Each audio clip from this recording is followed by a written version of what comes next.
Well, what I'm going to talk about is an historic case study of public diplomacy that I've been researching for the past 2 years in different classes. As some of you may know, 2013 has been chosen by the Italian Ministry of Foreign Affairs as the year of Italian culture in the US.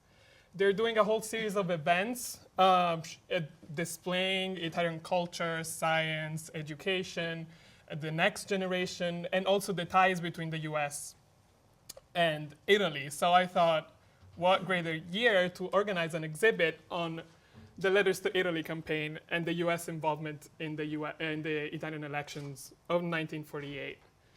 The reason why I chose this topic, as I said, I've been researching it in different classes, and I think it displays a lot of the public diplomacy tools and best practices that we've been studying in the past years, like the importance of people-to-people diplomacy, the role of diaspora communities, and also the role of news media in shaping foreign policy.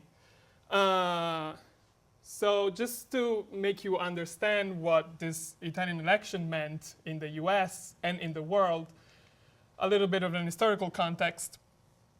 These were the first democratic elections in Italy in more than 20 years since the fascist regime. So it was a pretty big deal. The other problem was that there was a rise in popularity of the left-wing parties in Italy due to the resistance in the war. They were the major parties in the resistance. And it had been seen already in the 1946 election for the Italian Constituent Assembly. So there was this became a major concern starting in 1947 because of the beginning of the Cold War. In 1947, we have the Truman Doctrine, the Marshall Plan. We also, Lippmann published a book that coined the term Cold War. So you can see in this historical context how the Italian elections and the victory of the Christian Democrat over the Communist Party became a major concern, especially for the US. So, but we see these big events, but I've learned a long time ago that history is also made by regular people actions. So I wanted to present today and go in depth into the role of the ItalianAmerican community in these elections. Major Italian-American figures in the Italian-American community, like George Spatuzza, was the president of the Order of Sons of Italy in American, which is one of the major Italian-American organizations in the US. In 1947, before even the US acknowledged the geopolitical importance of Italy in world affairs, said and started encouraging people in the Italian community to send letters to their relatives and friends in Italy to encourage them not to vote for the Communist Party and especially vote for the Christian Democratic Party. Other important figures are, for example, Generoso Pope, who was the editor and the owner of one of the most distributed Italian-American newspapers in Italian in the US, called Il Progresso Italo-Americano.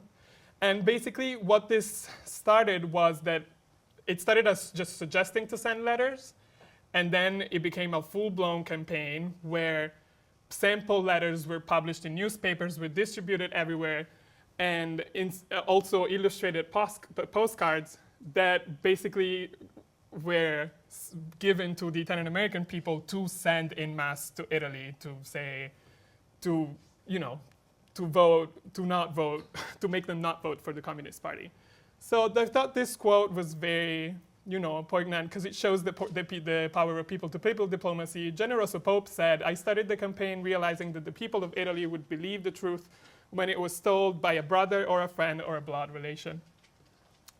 Another major part of this campaign, as I've said, were the sample letters.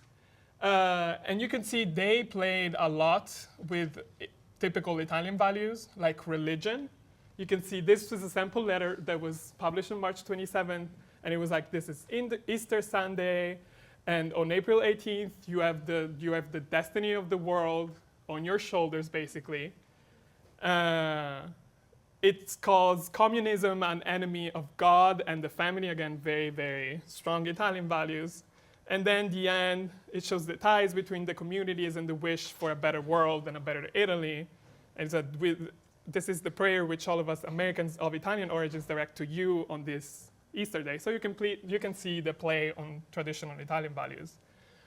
Another part where the postcards that came also with captions like this: a communist victory would ruin Italy. America would stop sending aid back to Italy. It basically told the Italian people that under communism there would be another regime. And these are some of the postcards that are very interesting. This shows, the difference between democracy and dictator, peace and happiness, and like war and tears.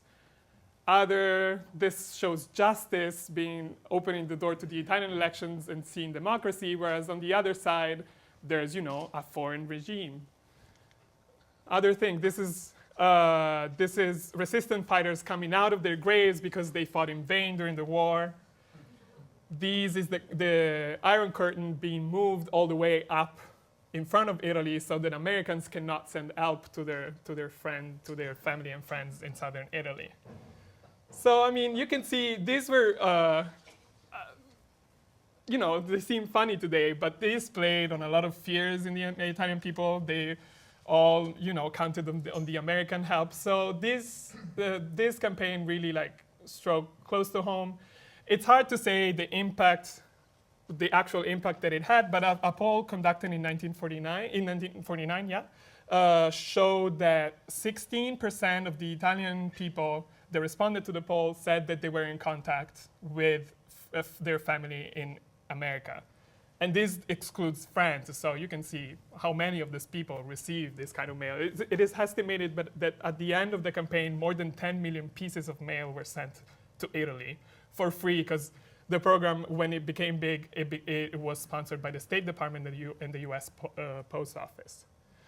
So this is one side of the thing, and I don't have a lot of time to cover this other side, but I just wanted to give you a glimpse. This is the cover of Time magazine on the day after the election, and it shows Italian Prime Minister elected Alcide De Gasperi, and the caption said, "Can he cut the red tentacles?" And there's, the communist octopus trying to destroy Italy.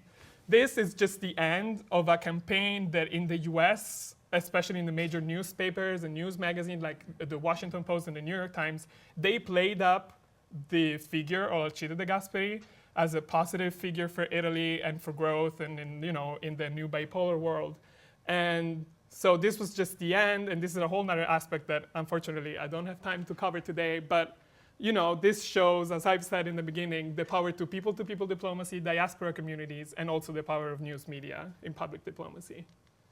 So if you have any other questions, please feel free to email me or mention me on Twitter. And